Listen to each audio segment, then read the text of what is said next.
नमस्कार सभी को, मैं Navneet Gautam classes of physics में आप सभी का स्वागत करता हूं। तो जैसा कि मैंने लास्ट क्लास में आपको बताया था, यूनिट फर्स्ट में लगभग कंप्लीट सही हो चुका है। कोई एक आध प्रश्न रहा होगा तो मैं करा दूंगा बाद में, और बाकी जो अनसोल्ड में क्वेश्चंस होंगे वे भी आपको मैं करा दूंगा। बाद में जब अनसोल्ड करेंगे ना, तब उसमें कवर हो जाएंगे जो कोई एक आध प्रश्न बचा होगा तो, ठीक है। बाकी मैंने कहा था आपसे कि आप बाइंडर में 2-3 पेज छोड़ देंगे तो वहाँ पर फिर आप नोट कर सकते हैं। तो आइए आज की क्लास में सेकंड यूनिट स्टार्ट करते हैं। जैसे कि आप देख सकते हैं, हमारा पार्ट बी चल रहा है। पार्ट ए में मैथमेटिकल फिजिक्स है, उसे भी आप जल्दी ही स्टार्ट, है ना, देखेंगे। आप क्लासेस उसकी अटेंड करेंगे। लेकिन पहले अभी आप कौन सी बुक पढ़ रहे हैं जिसका नाम है Newtonian mechanics and wave motion, यानी part B Newtonian mechanics and wave motion, जो आपकी पहले बुक रहा करती थी मैकेनिक्स एंड वेव मोशन, उसी का नाम बदल के क्या हुआ है, न्यूटोनियन, बस नाम के आगे लगा है। मैकेनिक्स क्या होता है मैंने आपको बताया था। मैकेनिक्स फिजिक्स की एक ऐसी ब्रांच है जिसकी में आप किसी कण की मोशन के बारे में स्टडी करते हैं, गति का अध्ययन किया जाता है, जिसमें उसे यांत्रिकी कहा जाता है या मैकेनिक्स कहा जाता है। और मैकेनिक्स में भी आपको वे प्रिंसिपल्स आपको पढ़ने हैं जो कभी न्यूटन ने दिए थे, ठीक है। तो न्यूटोनियन मैकेनिक्स आप पढ़ रहे हैं। एंड वेव मोशन का अर्थ ये हो जाएगा, यानी तरंग गति, तरंगे किस प्रकार से गति करती हैं, वेव्स किस प्रकार से मोशन करती हैं, वो आप 4th यूनिट में इसके पढ़ेंगे। तो आइए यूनिट सेकंड स्टार्ट कर रहे हैं। यूनिट सेकंड है ना, इस बुक की, जिसका नाम मैंने लिखा है, और इसकी यूनिट सेकंड का नाम क्या है, dynamics of a rigid body. Unit first का नाम आप जानते हैं क्या था, dynamics of A system of particles. System of particles के लिए डायनेमिक्स, है ना, आपने पढ़ा फर्स्ट यूनिट में। अब किसके लिए पढ़ना है, डायनेमिक्स रिजिड बॉडी के लिए। और मैंने बताया था मैकेनिक्स के 2 पार्ट होते हैं, एक काइनेमेटिक्स और एक डायनेमिक्स। फर्स्ट क्लास में बताया था मैंने आपको, फर्स्ट लेक्चर में। तो काइनेमेटिक्स क्या होता है, शुद्ध गति की, डायनेमिक्स क्या होता है, गति की। यानी काइनेमेटिक्स में आप केवल पार्टिकल की मोशन की स्टडी करते हैं, मोशन के दौरान पार्टिकल्स पर जो फोर्सेस वर्क करते हैं, जो बल कार्य करते हैं, उनकी स्टडी नहीं करते। इसी प्रकार डायनेमिक्स में आप उन फोर्सेस की भी स्टडी करते हैं और मोशन की भी स्टडी करते हैं जो पार्टिकल पर, है ना, फोर्स लगते हैं, और पार्टिकल की जो मोशन है, दोनों की स्टडी जिसमें करते हैं, उस ब्रांच को डायनेमिक्स कहते हैं, जो मैकेनिक्स का एक भाग है, और इसे हिंदी में गति की कहा जाता है, ठीक है। तो मैं परिचय दे चुका हूँ इस यूनिट का, और आगे लिखा है dynamics of a rigid body. तो रिजिड बॉडी क्या होता है, ये आपके मन में एक प्रश्न उठ रहा होगा। आइए सबसे पहले हेडिंग फिर यही डालो, लिख लो रिजिड बॉडी, हेडिंग डालो रिजिड बॉडी, ठीक है। हेडिंग क्या है आपकी, रिजिड बॉडी। और हालांकि आप ये रिजिड बॉडी क्या होती है 11th क्लास में पढ़ के आ चुके हैं। तो रिजिड बॉडी आप लोग अपने मन में प्रश्न एक उठाएं कि रिजिड बॉडी क्या होती है, और उसका उत्तर भी स्वयं को दें। तो रिजिड बॉडी का अर्थ क्या होता है, इसे हिंदी में कहा जाता है दृढ़ पिंड, ठीक है। दृढ़ से ही क्लियर हो रहा है, यानी एक मजबूत है, दृढ़ है, रिजिड है। तो इसे देखो क्या कहा जाता है, मैंने आपको बताया है रिजिड को क्या कहेंगे, दृढ़, यानी स्ट्रॉन्ग एक तरीके से। तो देखो, जैसे कोई रबर की बॉल है, उस पर आप फोर्स लगाएंगे तो उसके साइज और शेप में चेंज हो जाएगा, यानी आकृति और आकार में परिवर्तन हो जाएगा। और जब आप फोर्स हटा लेंगे तो उसका साइज और शेप बिल्कुल ऐसा ही हो जाएगा जैसा कि पहले था। तो वो जो उस प्रकार की जो बॉडी हैं, उन्हें इलास्टिक बॉडीज कहा जाता है, यानी उन्हें कहा जाता है प्रत्यास्थ वस्तुएं। लेकिन यहाँ आप क्या पढ़ रहे हैं, रिजिड बॉडी, तो उसका जस्ट अपोजिट हो जाएगा। यानी किसी बॉडी पर, जैसे आप लेदर की बॉल है ना, या कोई स्टोन है, पत्थर है, उस पर आप फोर्स लगाएंगे, तो आप उस पर फोर्स लगाएंगे ना, तो उसकी पोजीशन में, पार्टिकल्स की पोजीशन में कोई चेंज नहीं होता है, ठीक है। उसके पार्टिकल्स की पोजीशन में कोई चेंज नहीं होता है, बात क्लियर है। यानी उस बॉल पर फोर्स लगाने पर भी, लेदर की जो बॉल है या कोई स्टोन है, उसकी साइज में और शेप में कोई चेंज नहीं होगा, ठीक है। तो कहने का अर्थ ये हुआ कि जब किसी बॉडी पर फोर्स लगाया जाता है और उसकी साइज और शेप में कोई परिवर्तन, कोई चेंज ना हो, तो इस प्रकार की बॉडी को ही आप क्या कहते हैं, रिजिड बॉडी कहते हैं, दृढ़ पिंड कहते हैं, ठीक है। तो आप लिखेंगे, ध्यान दें क्या कहेंगे, तो वैन, देखो वैन, ठीक है, यानी जब किसी बॉडी पर फोर्स लगाया जाता है, तो when the force is applied ठीक है, इज अप्लाइड यानी लगाया जाता है ना, और किसी बॉडी पर। तो when the force is applied on any body, ठीक है, जब किसी वस्तु पर बल लगाया जाता है और मैंने कहा उसकी आकृति और आकार में कोई परिवर्तन ना हो, एंड है ना, साइज और शेप, साइज होता है आकार यानी कितना छोटा है कितना बड़ा है, कोई पिंड कोई वस्तु कितनी छोटी है कितनी बड़ी है, साइज कहते हैं। और शेप यानी किस आकृति की है वो, है ना, गोलाकार है, बेलनाकार है ना, अलग अलग शेप होती है, रेक्टेंगल, ट्रायंगल, बहुत सारी शेप है ना। तो द साइज और शेप, क्लियर है। तो जब the force is applied on any body, जब किसी वस्तु पर बल लगाया जाता है तो उसका साइज और शेप क्या हो जाता है, चेंज हो जाता है। तो वो बॉडी क्या कहलाती है, इलास्टिक बॉडी, प्रत्यास्थ वस्तु। लेकिन हम पढ़ रहे हैं रिजिड बॉडी, तो इसमें साइज और शेप डज नॉट चेंज, क्या आएगा, डज नॉट चेंज, क्लियर है। तो when the force is applied on any body and the size और शेप डज नॉट चेंज, तो दिस, ठीक है, this body is known as, इस बॉडी को ही आप क्या कहते हैं, या दिस टाइप ऑफ बॉडी, इस प्रकार की बॉडी जो है ना, इस बॉडी नहीं, इस प्रकार की सभी बॉडी जिनके अंदर ये गुण पाया जाता है कि उनके साइज और शेप में कोई परिवर्तन नहीं होता है फोर्स लगाने पर भी, तो this type of body, this type of body is known as, ठीक है, क्या लिख सकते हैं, रिजिड बॉडी। इस टाइप की बॉडी को आप क्या कहते हैं, रिजिड बॉडी कहते हैं, क्लियर है, बात क्लियर है। तो ये आपकी क्या थी, रिजिड बॉडी थी, इसे आप नोट करें। फिर मैं आगे चलता हूँ। रिजिड बॉडी का परिचय मैंने दिया क्योंकि आपके मन में प्रश्न उठा होगा कि रिजिड बॉडी दृढ़ पिंड होता क्या है। तो वीडियो को पॉज करके आप नोट कर लीजिएगा, मैं नोट करने के लिए कहता हूँ, है ना। आप रफली नोट्स जरूर बनाया करें, उससे एक सीरियसनेस बनी रहती है। लेक्चर के दौरान माइंड, है ना, जागरूक हो जाता है, माइंड एक्टिव हो जाता है और चीज़ों को ज़्यादा ग्रहण करता है, ज़्यादा एक्सेप्ट करता है, ठीक है। और मैंने कहा आपसे कि जो आप लेक्चर के दौरान नोट्स बनाते हैं और जो आपको PDF नोट्स मिलते हैं और जो कोई बुक आपके पास रही हो, उन तीनों के कॉम्बिनेशन से आप अपने फेयर नोट्स बनाया करें, तभी आप, है ना, गुड से बेटर बनेंगे और बेटर से बेस्ट बनेंगे, ठीक है। तो प्रयास निरंतर करते रहेंगे तो आपको सब मिलेगा, है ना, कोई भी चीज़ असंभव नहीं है। तो रिजिड बॉडी में रफ कर देता हूँ। आइए मेन हेडिंग पर चलते हैं। इस चैप्टर और इस यूनिट की जो मेन हेडिंग है, चैप्टर के बारे में तो हमें बात नहीं करनी क्योंकि यूनिट वाइज स्टडी कर रहे हैं। तो यूनिट के अंतर्गत जो पहली हेडिंग है वो आप लिखे ट्रांसलेशनल मोशन। हेडिंग क्या है, ट्रांसलेशनल मोशन, ठीक है। इसे हिंदी में कहते हैं स्थानांतरीय गति। अब आप अपने मन में सोचें भला होता क्या है, आपने 11वीं क्लास में तो पढ़ा है, तो आप एक बार थोड़ा अपने माइंड पर थोड़ा फोकस करें, जोर डालें मस्तिष्क पर और सोचें कि होता क्या है ट्रांसलेशनल मोशन। और मैंने बताया इसे हिंदी में क्या कहा जाता है, स्थानांतरीय गति, स्थानांतरीय गति, ठीक है। इसे आप क्या कहते हैं, ट्रांसलेशनल मोशन, ठीक है। तो देखो इसे समझ लेते हैं। इसमें क्या होता है, इसके लिए एक शर्त है। देखो कोई एक पार्टिकल है, मान लो पहले पॉइंट A पर है, वो फिर कहाँ चला गया, पॉइंट B पर चला गया, और अब कहाँ चला गया, वो पॉइंट C पर चला गया, ठीक है। तो आप एक बात देखेंगे, इसमें डायरेक्शन कैसी है, सेम है, बिल्कुल डायरेक्शन कैसी है, सेम। यानी मोशन की जो डायरेक्शन है वो कैसी होनी चाहिए, डायरेक्शन ऑफ मोशन, गति की जो दिशा है वो सेम होनी चाहिए, समान दिशा होनी चाहिए, ठीक है। डायरेक्शन केवल एक ही रहनी चाहिए।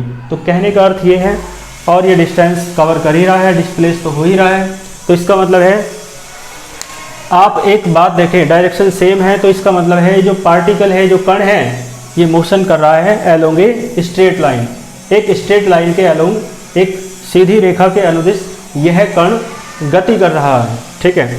तो इसका मतलब है ये सीधी रेखा के अनुदिश गति होती है, यानी along a straight line motion होती है, ठीक है जी। तो इसकी डेफिनेशन लिख लेते हैं, आओ देखें। तो मैंने कहा देखो कैसी मोशन है, जिसमें कोई पार्टिकल मोशन करता है अलोंग ए स्ट्रेट लाइन। तो देखो द मोशन, डेफिनेशन लिखने के दो तरीके होते हैं, या तो वहन से लिख लो या यहाँ से स्टार्ट करो, द मोशन, है ना। तो द मोशन यानी ऐसी गति, द मोशन है ना, ऑफ एनी पार्टिकल, किसी कण की गति है। तो the motion of any particle, किसी कण की गति है, इन विच, जिसमें, ठीक है जी। तो किसी कण की वह गति, या दैट मोशन भी लिख सकते हो। तो किसी कण की गति है ना, जिसमें क्या होता है, जिसमें पार्टिकल क्या करता है, बताओ। जिसमें पार्टिकल कण एक स्ट्रेट लाइन के अलोंग मोशन करता है, एक सीधी रेखा के अनुदिश गति करता है। तो इन विच पार्टिकल मूव्स, चलता है, कैसे चलता है, अलोंग ए स्ट्रेट लाइन, ठीक है। कैसे चलता है, अलोंग ए स्ट्रेट लाइन, यानी सीधी रेखा के अनुदिश, सीधी रेखा की दिशा में, है ना। तो इन विच पार्टिकल, या एनी पार्टिकल लिखना चाहो आप लिख सकते हो, एनी तो यहाँ लिख ही दिया है, तो फिर तो पार्टिकल ही लिख लो, है ना, क्योंकि वही तो पार्टिकल है जो शुरुआत में है, ये वही वाला है। तो in which particle moves along a straight line, तो इस मोशन को आप क्या कहते हैं, आप लिख देंगे इज नोन एज, ठीक है, इसे आप क्या कहते हैं, इज नोन एज लिख लेना, ट्रांसलेशनल मोशन, ठीक है। और ये डायग्राम बना लेना, और इसका देखो लाइन के अलोंग मोशन कर रहा है, स्ट्रेट लाइन के, तो इस मोशन का एक नाम क्या हो जाएगा, लीनियर मोशन, जिसे आप रेखीय गति कहते हैं हिंदी में। तो क्या हो जाएगा, लीनियर मोशन। तो आप नीचे लिख देना नेक्स्ट लाइन से, इट्स अनदर नेम, या ऐसे लिख दो, it is also called, it is also known as linear motion, जिसे आप रेखीय गति भी कहते हैं, ठीक है। तो ये ट्रांसलेशन मोशन था आपका, इसे आप करें, फिर मैं चलता हूँ आगे, वीडियो को पोस्ट करके आप नोट कर लेना। ट्रांसलेशन मोशन था, और इसके बाद आप नेक्स्ट हेडिंग डालें क्या, रोटेशनल मोशन। देखो रोटेशनल में भी आपने 11th क्लास में पढ़ा है। ट्रांसलेशनल मोशन यानी स्थानांतरीय गति, और रोटेशनल मोशन यानी घूर्णन गति। घूर्णन यानी घूमना, रोटेशन यानी रोटेट होना, यानी घूमना, तो घूमने से संबंधित गति है। तो नेक्स्ट हेडिंग आप डालेंगे रोटेशनल मोशन, ठीक है, रोटेशनल मोशन। इसे आप हिंदी में क्या कहेंगे, घूर्णन गति। रोटेशनल मोशन यानी घूर्णन गति, ठीक है। रोटेशनल मोशन यानी घूर्णन गति, तो ये घूमने से रिलेटेड है। देखो इसमें इस प्रकार से है, जैसे ये एक्सिस है कोई, है ना, इसमें जो पार्टिकल है ना वो किसी एक्सिस के अलोंग मोशन करता है। देखो मैं थोड़ा सा बता देता हूँ, जैसे ये कोई बॉडी है मान लो, और ये एक्सिस है, अक्ष, ठीक है। तो ये जो बॉडी है ऐसे मोशन कर रही है इसके चारों तरफ, है ना, मानी ये ऐसे घूम रहा है चारों तरफ, है ना। तो देखो मान लो ये एक्सिस है आपकी, और ये पार्टिकल मोशन कर रहा है। मान लो ये बॉडी कैसे मोशन कर रही है, देखो ऐसे इसके चारों तरफ मोशन कर रहा है। तो मैं आपको ऐसे दिखेगा, देखो इस तरीके से, ये तो एक्सिस हो गई, और ये पार्टिकल, ये जो बॉडी है ये इसके चारों तरफ मोशन कर रही है। तो ये मोशन कैसी है, एक्सिस के अलोंग, वो एक्सिस के अराउंड, एक्सिस के चारों ओर, अक्ष के चारों ओर। तो यानी वह गति जो किसी अक्ष के चारों ओर होती है। और एक बात आप देखें, ये तो बॉडी है, ये जो मैंने बनाई है ये क्या है, ये बॉडी है, कोई वस्तु है। और वस्तु जो है, बॉडी जो है, कोई एक पार्टिकल से थोड़ी ना मिलकर बनी होती है, अनेक पार्टिकल से इसमें होते हैं। तो मान लो इसका कोई पार्टिकल है, ये रहा, तो ये पार्टिकल जो है वो जब चारों तरफ घूमेगा, मतलब बॉडी घूमेगी तो पार्टिकल भी तो घूमेगा। तो पार्टिकल जो मोशन करेगा उसका पाथ कैसा बनेगा, रास्ता सर्कुलर बनेगा, सर्कुलर पाथ। सर्कुलर पाथ का अर्थ क्या होता है, यानी वृत्ताकार मार्ग। तो इसका मार्ग कैसा होगा, वृत्ताकार, है ना। जैसे मैंने आपको बता दूं उदाहरण के तौर पर, ये तो आपकी एक्सिस है और ये बॉडी है, और बॉडी का मान लो ये जो कैप है ये पार्टिकल है, कण है।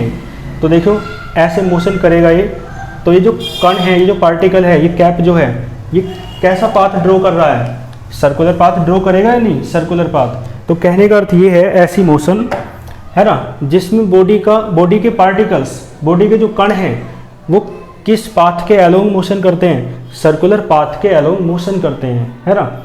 यानी एक बार मैं हिंदी में बता दूं, वह गति जिसमें जो वस्तु है या पिंड है, पिंड के सभी कण वृत्ताकार मार्ग में गति करते हैं, ठीक है, और किसी अक्ष के अनुदिश। तो वह गति जिसमें पिंड के सभी कण किसी अक्ष के अनुदिश वृत्ताकार मार्ग में गति करते हैं, क्या कहलाती है? घूर्णन गति कहलाती है। तो देखो मैं लिख देता हूँ। तो यानी ऐसी मोशन, ठीक है, जिसमें जो बॉडी है उसके पार्टिकल्स, भाई एक पार्टिकल का उदाहरण देके मैंने समझाया, ऐसे सभी पार्टिकल्स सर्कुलर पाथ में मोशन करेंगे, क्योंकि बॉडी घूम रही है तो पार्टिकल भी तो घूम रहे हैं। जैसे कि आपको पता भी है जो अर्थ है वो भी तो रोटेशनल मोशन करती है, उसकी एक्सिस इस तरीके से झुकी होती है और अपनी एक्सिस के चारों ओर ऐसे ऐसे घूमती है अर्थ, है ना, ऐसे पश्चिम से पूर्व की ओर, वेस्ट से ईस्ट की तरफ ऐसे घूमती रहती है, ऐसे अपनी एक्सिस के अलोंग, ठीक है। तो उसे अर्थ की उस मोशन को रोटेशनल मोशन कहा जाता है, घूर्णन गति कहा जाता है। तो देखो यानी कहने का अर्थ क्या हो जाएगा? द मोशन, है ना, ऐसी मोशन जिसमें, इसकी डेफिनेशन में लिख देता हूँ, द मोशन इन विच, भाई ऐसी मोशन जिसमें मैंने बताया पार्टिकल्स जो हैं, बॉडी के पार्टिकल्स, क्योंकि वस्तु जो है, जो क्या है, बॉडी है, वो पार्टिकल्स, छोटे छोटे पार्टिकल्स से मिलकर बनी है ना। तो the motion in which particles, है ना, the motion in which particles of, particles किसके हैं? बॉडी के हैं, particles of body, the motion in which particles of body क्या करते हैं? मूव, मूव माने मोशन करते हैं, चलते हैं। कैसे चलते हैं? किसके अलोंग चलते हैं? देखो किस पथ पे चल रहे हैं? वृत्ताकार पथ पर, है ना। तो move along circular path, move along circular path यानी वृत्ताकार मार्ग पर चलते हैं, ठीक है। तो यानी ऐसी मोशन जिसमें जो बॉडी के पार्टिकल्स हैं वो सर्कुलर पाथ के एलोंग चलते हैं और किसके चारों ओर? एक्सिस के चारों ओर। ये क्या है? एक्सिस, ठीक है। और क्या कहें? अराउंड किसी अक्ष के चारों ओर, तो अराउंड एनी एक्सिस, ठीक है। द मोशन, तो इसे कहेंगे is known as rotational motion, ठीक है। इस मोशन को ही आप रोटेशनल मोशन कहते हैं। बात समझ में आई? ठीक है, मैं एक बार और बताने का प्रयास करता हूँ। देखो जैसे कि ये एक्सिस है और ये कोई बॉडी है, ये इसके चारों तरफ ऐसे ऐसे घूम रही है ना। तो देखो ये ऐसे घूम रही है पूरी बॉडी, तो मान लो इसका जो पार्टिकल है, ये एक कैप जो है इसका एक पार्टिकल है, तो ये कैप जो है ना, ऐसे ऐसे घूमेगी तो चारों तरफ, तो ये क्या ड्रॉ करेगी? क्या बनेगा? सर्किल बनेगा या नहीं? इसका मतलब जो बॉडी है उसके पार्टिकल्स सभी क्या बनाएंगे? सर्किल। तो यानी जो बॉडी है उसके सभी पार्टिकल्स सर्किल के अलोंग, है ना, सर्कुलर पाथ के अलोंग मोशन करेंगे, चलेंगे, है ना, मूव होंगे और किसी एक्सिस के चारों ओर। तो इस प्रकार की जो मोशन है उसे रोटेशनल मोशन कहा जाता है, ठीक है। मैंने बताया आपसे, the motion in which particles of the body move along the circular path around any axis is known as rotational motion. यानी हिंदी में आप कहेंगे तो इसे क्या कहेंगे? वह गति जिसमें किसी पिंड के या किसी वस्तु के सभी कण किसी अक्ष के चारों ओर वृत्ताकार मार्ग पर गति करते हैं। तो इस प्रकार की जो वस्तु है, वो इस प्रकार की जो गति है उसे घूर्णन गति कहते हैं। बात क्लियर है? इसका ये आप चित्र बना सकते हैं। तो ये क्या है? आपकी रोटेशनल मोशन है, ठीक है। कोई भी इसमें आपको दिक्कत नहीं होगी। आइए चलते हैं अगले टॉपिक पर। तो इसे आप वीडियो को पॉज करके नोट कर लेना। बिल्कुल बेसिक सी डेफिनेशंस हैं, आपने 10th वो उसमें 11th क्लास में पढ़ी होंगी। आइए देखो, इसके बाद चलेंगे रोटेशनल मोशन करता हुआ कोई पार्टिकल है, उसके लिए आप एंगुलर वेलोसिटी की डेफिनेशन बताएंगे। यानी angular velocity for a rotating body, घूर्णन गति करते हुए किसी वस्तु पिंड के लिए आप क्या बताएंगे? Angular velocity. तो हेडिंग डालें एंगुलर वेलोसिटी, ठीक है, एंगुलर वेलोसिटी। और इसे आप हिंदी में कहते हैं, आप समझ जाएंगे कि क्या था ये। एंगुलर को कोणीय कहते हैं और वेलोसिटी को वेग कहते हैं। तो कोणीय वेग क्या होता है आप पढ़ चुके हैं वैसे तो 11th क्लास में, लेकिन फिर इसकी ज़रूरत पड़ रही है, तो आइए दोबारा देख लेते हैं। तो इसका फॉर्मूला बताएं आप, है ना, अपने आप को ही उत्तर दें। इसका फॉर्मूला क्या होता है? इसे ओमेगा से डिनोट करते हैं और इसका फॉर्मूला होता है delta theta upon delta T. इसका फॉर्मूला क्या है? Delta theta upon delta T. देखो थीटा जो है आपका वो एंगल है और डेल्टा क्या है? एंगल में चेंज, मतलब डेल्टा का मीन्स क्या है? चेंज। मैंने बता रखा है डेल्टा का मीन्स चेंज होता है और थीटा क्या है? एंगल। तो ये है चेंज इन एंगल, एंगल में चेंज हो रहा है। मान लो पहले एंगल 0 था, अब एंगल कितना हुआ? थीटा। तो एंगल में चेंज कितना हुआ? भाई पहले थीटा अब थीटा है, पहले 0 था, तो एंगल में चेंज कितना हुआ, थीटा चेंज हुआ, थीटा है ना, तो एंगल में चेंज थीटा हुआ, तो इसका मतलब है ये है चेंज इन एंगल, और यानी ये एंगल में डिस्प्लेसमेंट है। भाई डिस्प्लेसमेंट क्या है, पोजीशन बदलने को ही तो डिस्प्लेसमेंट कहते हैं, तो इसे ही आप एंगुलर डिस्प्लेसमेंट कहते हैं।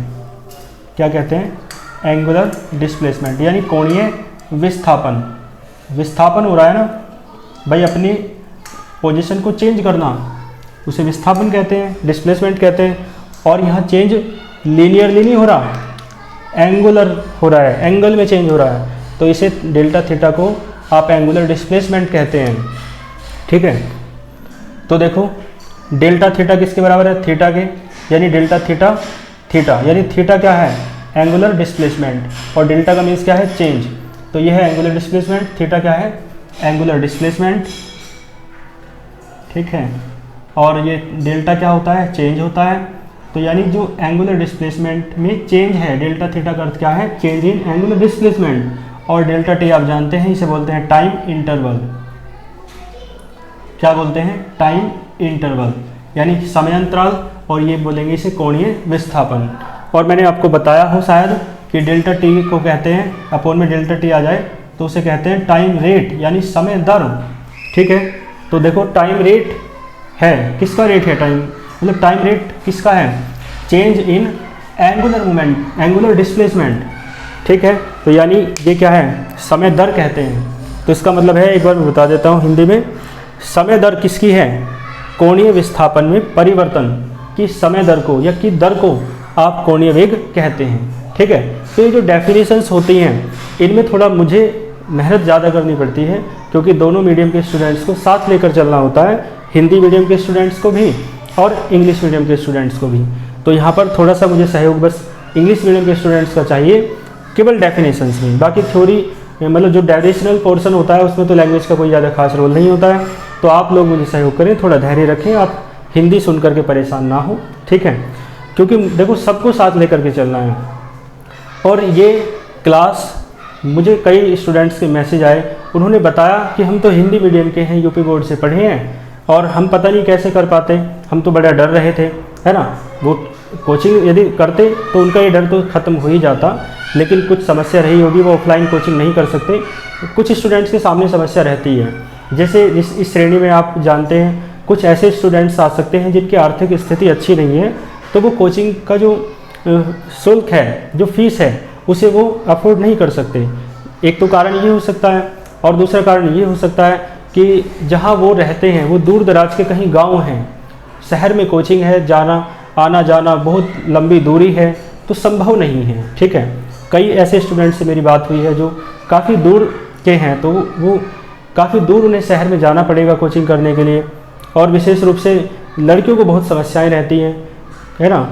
मान लो कुछ रूढ़िवादी सोच के उनका जो लोग होते हैं वे अपनी जो घर की लड़कियां हैं उन्हें भेजते नहीं हैं कोचिंग के लिए, तो उस स्थिति में आप समझ सकते हैं कि उनके लिए भी, उन तीनों प्रकार के विद्यार्थियों के लिए ऑनलाइन शिक्षा एक वरदान की तरह है।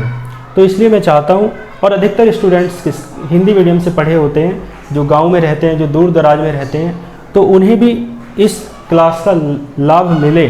तो उसके लिए बस मैं इंग्लिश मीडियम वाले जो विद्यार्थी पढ़ रहे हैं उनसे थोड़ा सहयोग मांगता हूँ।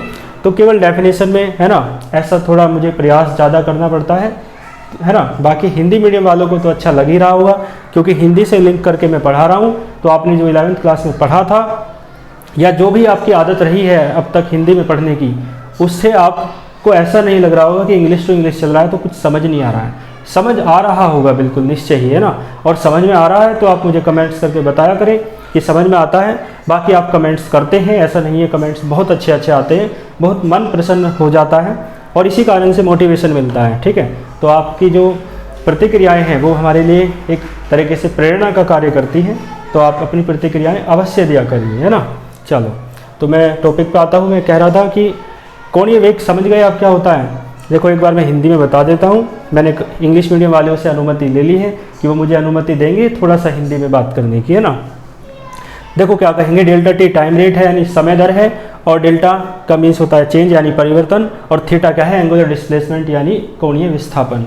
तो इसे कहेंगे कोणीय विस्थापन, कोणीय विस्थापन थीटा है ना में परिवर्तन की दर को, की समय दर को कोणीय वेग कहते हैं। एक बार इंग्लिश में लिखेंगे तो देखो क्या कहेंगे, the time rate of change in angular displacement is known as angular velocity. ठीक है, तो ये मैं बता चुका हूँ आपको। आइए मैं इसकी डेफिनेशन लिख देता हूँ। ठीक है, तो इसकी डेफिनेशन बिल्कुल इसी तरीके से लिखेंगे। आइए देख लेते हैं। तो मैं लिख देता हूँ वैन से स्टार्ट कर लो, या वैन से स्टार्ट नहीं करेंगे तो फिर तो डायरेक्ट ही लिख दो इसकी, तो है ना। क्या लिखेंगे, द टाइम रेट, है ना, टाइम रेट लिख दो, या शॉर्ट में रेट भी लिख सकते हो आप, क्योंकि अपॉन में डेल्टा टी आ रहा है तो ये टाइम रेट ही है। तो द टाइम रेट ऑफ, या द रेट ऑफ, रेट किसका है, चेंज का, डेल्टा का मीन्स क्या होता है, चेंज। तो the time rate of change, और चेंज किस में हो रहा है, चेंज इन एंगुलर डिस्प्लेसमेंट। ठीक है, एंगुलर डिस्प्लेसमेंट।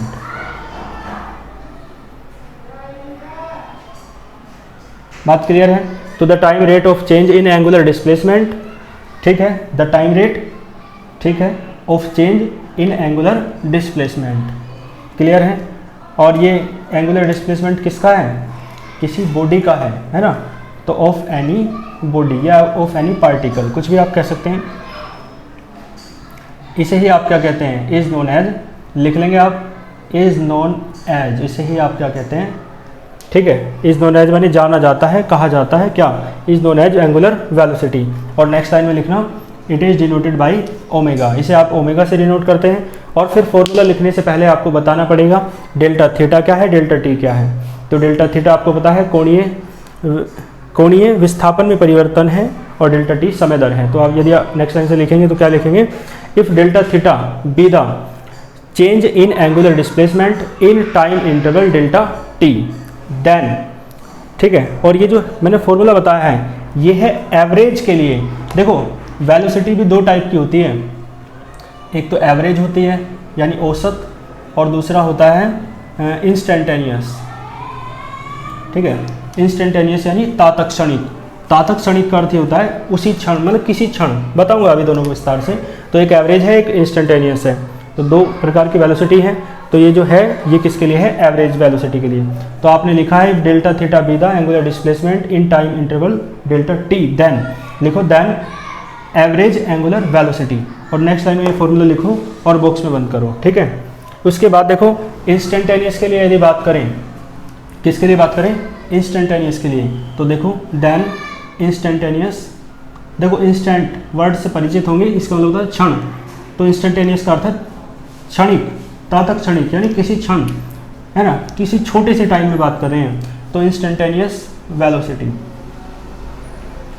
तो देखो इंस्टेंटेनियस वेलोसिटी क्या हो जाएगी, ओमेगा बराबर, देखो इंस्टेंटेनियस का मतलब है छोटा सा पल, छोटा सा मतलब क्षण, समय छोटा, बहुत स्मॉल टाइम। तो स्मॉल टाइम के लिए, स्मॉल के लिए मैंने बताया था डेल्टा की जगह क्या आ जाता है, डी आ जाता है। तो यहाँ क्या आ जाएगा, D omega upon D T. ठीक है, ये इंस्टेंटेनियस वेलोसिटी है, और ये क्या है, एवरेज वेलोसिटी है। और आप बाय फॉर्मूला आप इसकी यूनिट बता सकते हैं। यूनिट यानी क्या बोलेंगे यूनिट को हिंदी में, मात्रक। तो देखो डी ओमेगा या डेल्टा ओमेगा, ओमेगा नहीं आएगा, यहाँ थीटा आएगा। हाँ जी, डी थीटा या डेल्टा थीटा, थीटा यानी एंगल, डेल्टा थीटा यानी एंगल में चेंज, यानी एंगल की तो बात हो रही है, और एंगल की यूनिट होती है रेडियन। क्या होती है, रेडियन। और अपन में डी टी या डेल्टा टी, टाइम इंटरवल यानी टाइम यानी समय, समय क्या होता है, यूनिट होती है सेकंड। तो इसकी जो यूनिट है रेडियन पर सेकंड है, मात्रा किसका, रेडियन पर सेकंड है। ठीक है, डायमेंशन बताएं, डायमेंशन यानी डायमेंशन को हिंदी में कहते हैं विमा, विमा बताएं डायमेंशन। देखो डेल्टा थीटा एंगल है, और एंगल की कोई विमा नहीं होती है, क्योंकि आपने पढ़ा होगा 11th में, एंगल का फॉर्मूला होता है आर्क अपॉन रेडियस, यानी कोण बराबर होता है चाप बटे त्रिज्या। तो देखो एंगल लेंथ है, वो आर्क क्या है, आर्क यानी चाप, क्या है, लेंथ ही तो है एक, तो लेंथ की एल है डायमेंशन, रेडियस भी डिस्टेंस है एक तरीके, लेंथ है, तो लेंथ दोनों की डायमेंशन सेम होने के कारण कट गया 1। तो 1 यानी कोई डायमेंशन नहीं होती, एंगल एक डायमेंशन लेस क्वांटिटी है, यानी कोण एक विमाहीन राशि है। तो इसकी कोई विमा नहीं है, तो डायमेंशन नहीं है, 1 लिख दो। और डेल्टा अपन में सेकेंड है, डेल्टा टी टाइम है, टाइम की तो डायमेंशन आप जानते हो टी होती है, तो इसकी जो डायमेंशन आई वो कितनी आई, टी की पावर -1। ठीक है, तो ये आपका किसके लिए था, समझ गए, एंगुलर वेलोसिटी के लिए मैंने सब कुछ करा दिया है। तो है ना, आज की क्लास में फिर इतना ही रखते हैं। नेक्स्ट क्लास में आपको नेक्स्ट टॉपिक के साथ है ना आगे की यात्रा कराएंगे, फिजिक्स जो आप पढ़ रहे हैं Newtonian mechanics and wave motion, और उसमें सेकंड यूनिट जो है dynamics of a rigid body. तो यहाँ तक का आपको बहुत अच्छे से समझ में आया होगा। अपनी प्रतिक्रिया अवश्य दिया करें, है ना, अपने वो आपका स्नेह है जो कमेंट्स के माध्यम से मुझे मिलता रहता है, और अपने जो साथ के स्टूडेंट्स हैं जो इससे लाभान्वित हो सकते हैं, है ना, जिनके साथ कोई समस्या हो या ना हो, या जो भी उनका यदि हित की बात है, तो आप उन तक वीडियो को पहुंचाया करिए, है ना, और अच्छे से पढ़ते रहिए। जिस तरीके से मैंने बताया है नोट्स बनाते चलिए, वो नोट्स बनाने का एक बहुत वैज्ञानिक तरीका है, बहुत प्रभावी तरीका है, जो मैंने खुद अप्लाई किया था और मुझे बहुत अच्छा लगा। ठीक है, तो उसी तरीके से आप, है ना, जो मैंने निर्देश दिए हैं आपको, आप उन्हें मानेंगे, अच्छे से पढ़ते रहेंगे। इसी अपेक्षा के साथ मैं मिलता हूँ आपसे नेक्स्ट लेक्चर में। अपना ध्यान रखिए, पढ़ते रहिए। All the very best.